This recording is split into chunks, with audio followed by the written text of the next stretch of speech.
This video is about the inclusion of pleasure in reproductive education. It's an idea I've taken from a recent article I wrote, Why Pleasure is Taboo and How It's Central to Women's Sexual Health. And I wrote it in order to support practitioners like yourself to better serve their clients or patients. I'm Dr. Saida Désilets, a researcher, author, and advocate for sexual sovereignty. Around the globe, we now understand that comprehensive sexual education is literally a human right. This means everyone has a right to sexual literacy. What does that mean? They have the right to understand their reproductive function when it comes to pregnancy and STIs. Unfortunately, we have neglected to include a very crucial part of the discussion, pleasure. Now, why should we talk about pleasure? Because it's so taboo. Pleasure is a sign of healthy function, first of all. Secondly, lack of pleasure, or let's just say pain, can actually lead to sexual dysfunction, and it's now been shown that sexual dysfunction is one of the leading causes of intimate partner violence and gender violence.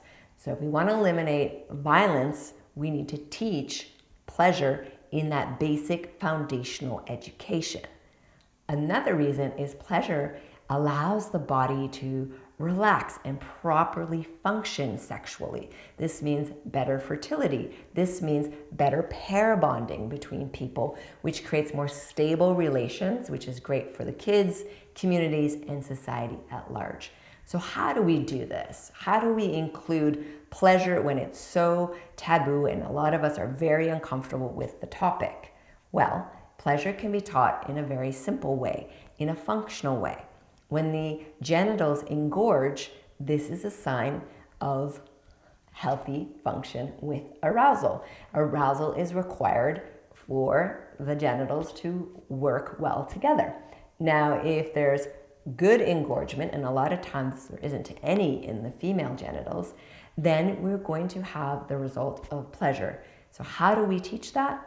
It can be very simple through some simple pelvic floor breath. Actually, just one of them would be enough if we kept it very, very bare bones.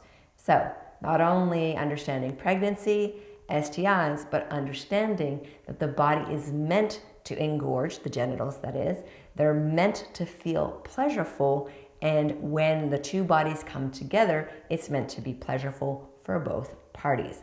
This will eliminate violence, increase fertility, and increase bonding and connection between partners. I think that's a good enough reason to start to include pleasure in the discussion. Let me know your thoughts, your comments, and what your experience has been in terms of including pleasure in the discussion with your clients or patients.